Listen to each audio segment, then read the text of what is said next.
안녕하세요. 경제팩트입니다. 오늘 아침 9시 코스피가 열리자마자 무너졌습니다. 하루 만에 무려 7.89%, 655포인트가 증발하며 7,648로 주저앉았어요. 그런데 진짜 소름 돋는 건 지수가 아니에요. 이 폭락장에서 우리를 지켜줄 거라 믿었던 국민연금이 사주기는커녕 오히려 팔고 있었다는 겁니다. 이상하죠? 얼마 전 뉴스 보셨을 거예요. 국민연금 국내 주식 비중 20.8%로 상향. 다들 오, 국장에 돈 더 넣겠다는 거네 하고 안심했습니다. 그런데 그게 사실은 사겠다가 아니라 팔겠다는 신호였어요. 열쇠는 숫자 두 개에 있습니다. 목표는 20.8%인데 실제 비중은 이미 25.1%. 이 4.3%포인트의 차이가 오늘 여러분 계좌를 박살낸 진짜 범인입니다. 오늘 이 4.3%의 정체 하나만 파보겠습니다. 오늘 사건, 뉴스만 보면 미국 반도체가 흔들려서 외국인이 팔았다 정도로 끝날 거예요. 틀린 말은 아닙니다. 그런데 그건 표면이고 진짜 구조는 그 아래 숨어 있어요. 명탐정처럼 단서를 하나씩 모아보겠습니다. 오늘 딱 3가지만 챙겨가시면 됩니다. 첫째, 오늘 왜 이렇게까지 떨어졌는가? 둘째, 왜 하필 국민연금이 방패가 아니라 매물 폭탄이 됐는가? 셋째, 그래서 내 계좌는 지금 뭘 보고 움직여야 하는가? 결론부터 말하면 오늘 폭락은 3개의 매도벽이 동시에 무너진 사건이에요. 환율에 쫓긴 외국인, 반도체 쏠림, 그리고 넘쳐버린 국민연금. 이 셋이 겹친 겁니다. 하나씩 열어볼게요. 먼저 오늘 지수가 왜 이렇게 크게 빠졌는지부터요. 답은 코스피의 몸 구조에 있습니다. 지금 코스피는 사실상 두 종목이 좌우해요. 삼성전자와 SK하이닉스 이 둘입니다. 숫자로 볼까요? 올해 초 두 종목 합산 시총 비중이 코스피의 36%를 넘었어요. 그런데 코스피가 8,000선을 뚫을 때는 이 비중이 무려 48.79%까지 치솟았습니다. 그리고 오늘 바로 그 두 종목이 무너졌어요. 삼성전자 마이너스 9.06%, SK하이닉스는 무려 마이너스 14.57%입니다. 이게 무슨 뜻이냐면 코스피라는 교실에 학생이 100명 있으면 그중 49명이 삼성전자와 SK하이닉스 딱 2명이라는 거예요. 이 2명이 감기에 걸리면 반 전체가 그날 알아눕는 구조인 거죠. 이게 바로 쏠림입니다. 지수는 분산돼 있는 것처럼 보이지만 실제 무게중심은 반도체 두 종목에 몰려 있어요. 평소 30%대이던 비중이 절반 가까이 왔다는 건 그만큼 이례적으로 위험한 상태였다는 뜻입니다. 그래서 오늘처럼 미국에서 반도체 AI, 인프라 주식이 흔들리면 남 얘기가 아니에요. 삼성과 SK하이닉스가 같이 밀리고 그 두 종목이 코스피의 절반이니까 지수 전체가 도미노처럼 무너지는 겁니다. 여기까지가 첫 번째 매도벽, 반도체 쏠림입니다. 그런데 쏠림만으로 하루 만에 이렇게까지 빠지진 않아요. 두 번째 벽이 여기에 기름을 부었습니다. 바로 환율이에요. 오늘 폭락의 반가소에는 종목이 아니라 환율입니다. 오늘 원달러 환율은 1,552.8원에 마감했어요. 이게 어느 정도냐면 2009년 글로벌 금융위기 이후 가장 높은 수준입니다. 오늘 하루 종일 1,550원 위에 눌러앉아 있었던 거예요. 환율이 높으면 왜 외국인이 팔까요? 외국인 입장에서 생각해보세요. 한국 주식으로 5% 벌어도 원화 가치가 떨어지면 달러로 바꿀 때 그 이익이 환차손으로 다 날아갑니다. 주식은 맞췄는데 환율에서 지는 거예요. 그래서 환율이 1,550원을 넘으면 외국인은 종목이 좋든 나쁘든 기계적으로 팝니다. 더 손해보기 전에 원화 자산을 던지고 달러로 갈아타는 거죠. 이걸 기계적 매도라고 해요. 실제로 오늘 외국인은 코스피에서 약 4조 3,710억 원을 순매도했습니다. 반도체 쏠림이라는 약한 집안 위에 환율에 쫓긴 외국인 매도 4조 원이 쏟아진 거예요. 두 번째 매도벽입니다. 자, 여기까지는 사실 많은 채널이 다룹니다. 미국 반도체 더하기, 고환율 더하기, 외국인 매도. 그런데 진짜 이 영상의 핵심, 세 번째 벽은 지금부터예요. 남들이 잘 안 짚는 부분입니다. 보통 외국인이 팔면 우리는 자연스럽게 이렇게 생각해요. 괜찮아? 국민연금이 받아주겠지. 우리 노후 자금이 시장의 마지막 방패라고요. 그런데 오늘 그 방패가 사라졌습니다. 여기서 아까 던진 두 숫자로 돌아옵니다. 국민연금의 국내 주식 목표 비중은 20.8%. 그런데 기금운용본부 공식 자료를 보면 올해 4월 말 기준 실제 비중은 이미 25.1%예요. 규모로 보면 국내 주식에만 419.5조 원이 들어가 있습니다. 기금 전체가 약 1670조 원인데 그중 4분의 1이 한국 주식에 담겨 있는 거예요. 목표보다 4.3%포인트나 넘친 상태입니다. 이걸 일상으로 번역해 볼게요. 옷장에 옷걸 칸을 20칸으로 정해놨는데 지금 옷이 25벌 걸려있는 상황이에요. 그럼 어떻게 해야 하죠? 더 사는 게 아니라 넘치는 5벌을 빼야 합니다. 국민연금이 딱 이 상태예요. 그러니까 목표가 20.8%인데 실제가 25.1%면 비중을 맞추기 위해 방향은 매수가 아니라 매도입니다. 살 여력이 아니라 팔아야 할 물량이 남아있는 거예요. 이게 오늘의 진짜 범인입니다. 그럼 여기서 당연한 질문, 비중을 20.8%로 올렸다는 뉴스는 뭐였나? 그게 바로 우리가 오해한 지점이에요. 그 발표의 진짜 의미를 정확히 봐야 합니다. 원래 국민연금 목표 비중은 14.9%였어요. 그런데 그동안 코스피가 워낙 올라서 실제 비중이 목표를 한참 넘겨버렸습니다. 규칙대로면 초과분을 다 팔아야 하는데 그러면 시장에 매물 폭탄이 떨어지죠.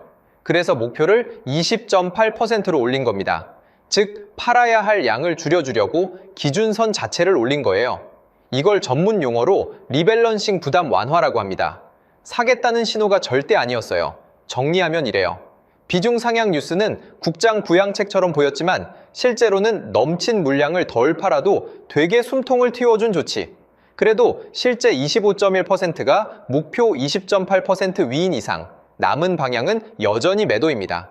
표면은 국민연금이 국장을 더 담는다였지만 구조는 국민연금이 초과분을 정리하는 중이었던 거예요.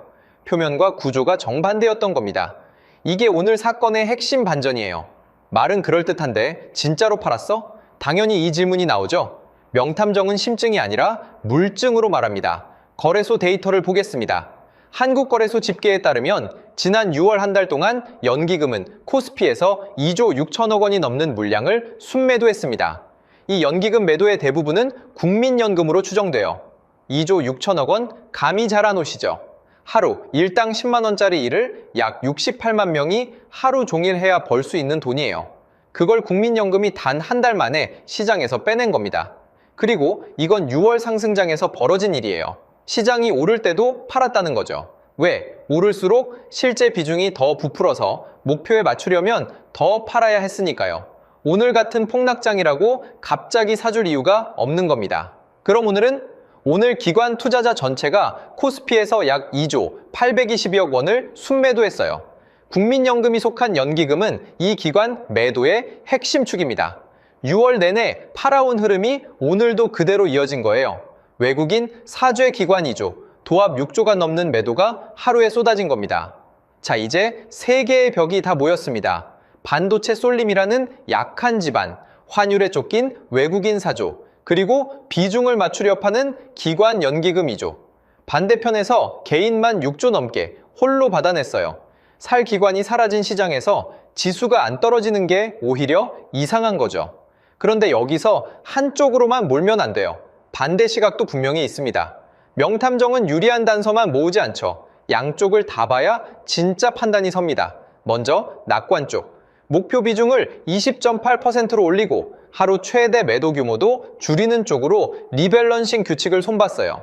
그러니 국민연금이 급하게 던지진 않을 거라는 시각입니다. 강제 매도 부담이 줄어든 만큼 하방을 어느 정도 받쳐줄 수 있다는 거예요. 실제로 복지부도 목표 비중 상향의 취지를 시장 영향 완화라고 밝혔습니다. 한꺼번에 쏟아내지 않고 천천히 조절하겠다는 거죠. 이 논리대로면 국민연금은 폭락을 가속하는 쪽은 아닙니다. 반대로 신중 쪽은 냉정합니다. 6월 말 리밸런싱을 두고 국민연금 매물 폭탄의 전초전이라는 표현까지 나왔어요. 실제 비중이 목표를 넘은 이상 방향은 결국 매도라는 겁니다. 두 시각을 정리하면 이래요. 낙관은 천천히 팔 거다. 신중은 그래도 팔 방향은 맞다. 둘 다 공통점이 있죠. 그럼 어느 쪽도 국민연금이 지금 대량으로 사줄 거다라고는 말하지 않습니다. 방패에 대한 기대 자체가 착각이었던 거예요. 그럼 우리는 뭘 봐야 할까요? 여기서 방향과 타이밍을 반드시 나눠야 합니다. 이 둘을 섞으면 반드시 실수해요. 먼저 방향. 환율이 1,550원 고점에 붙어 있고 국민연금 실제 비중이 목표 위에 있는 한 큰 방향은 매도 압력입니다. 외국인도 국민연금도 파는 쪽에 서 있으니 하방 압력이 쉽게 풀리진 않아요. 하지만 여기서 단정은 금물이에요. 그러니 다 팔아라가 아닙니다. 방향이 아래라고 해서 그 끝이 언제 올지는 아무도 몰라요. 과매도된 시장은 작은 계기 하나에 급반등하기도 합니다. 그래서 방향과 타이밍은 충돌이 아니라 한 흐름의 앞뒤예요. 지금은 매도 압력이 큰 국면이지만 그 압력이 풀리는 순간은 갑자기 옵니다. 중요한 건 사라 팔아라가 아니라 그 전환점을 어떤 신호로 미리 아느냐입니다. 그래서 오늘 여러분이 실제로 가져가실 행동, 매뉴얼 3가지로 정리합니다. 이게 오늘 영상의 진짜 알맹이에요. 첫째, 종목 차트보다 환율을 먼저 보세요. 기준선은 명확합니다. 1,550원. 환율이 이 위에 있으면 외국인 매도 압력이 계속된다는 신호예요. 여러분 종목이 아무리 좋아도 이 위에선 외국인이 기계적으로 판다는 걸 기억하세요. 반대로 환율이 1,550원 아래로 방향을 틀기 시작하면 그때가 외국인이 돌아올 자리입니다. 그러니 매일 아침 내 종목 시세보다 환율부터 확인하는 습관, 이게 첫 번째 방어막이에요. 둘째, 국민연금이 저점에서 사주겠지라는 막연한 믿음을 버리세요. 이건 감정이 아니라 숫자 문제예요. 실제 비중 25.1%가 목표 20.8% 위에 있는 한 국민연금은 사는 쪽이 아니라 파는 쪽입니다. 그러니 국민연금이 받쳐줄 거야 라고 버티는 건 근거 없는 기대예요. 다만 반대로 국민연금 실제 비중이 목표 근처인 20.8%까지 내려오면 그때부터는 더 팔 이유가 줄어듭니다. 이 비중이 바로 여러분이 참고할 기준선이에요. 셋째, 발표가 아니라 실제 돈의 흐름을 확인하세요.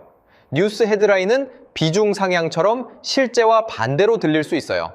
헤드라인이 아니라 매일 장 마감 후 나오는 실제 수급 숫자를 보는 겁니다.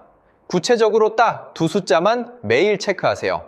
하나, 환율 종가가 1,550원 위냐 아래냐. 둘, 오늘 외국인과 기관이 순매수였냐 순매도였냐. 이 2개가 여러분의 나침반입니다. 마지막으로 내 계좌 점검 하나. 지금 내 포트폴리오가 반도체 쏠림에 얼마나 노출되어 있는지 보세요. 코스피 절반이 삼성 SK하이닉스인 것처럼 내 계좌도 특정 섹터에 쏠려 있다면 오늘 같은 날 지수보다 더 크게 흔들립니다. 오늘 사건 정리할게요.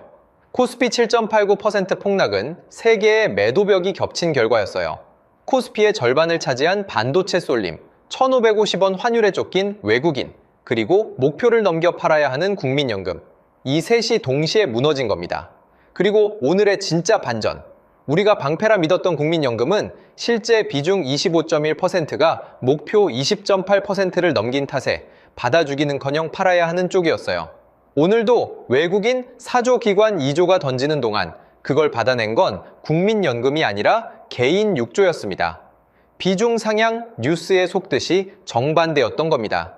기억하세요? 시장은 발표로 움직이지 않아요. 실제 돈의 방향으로 움직입니다.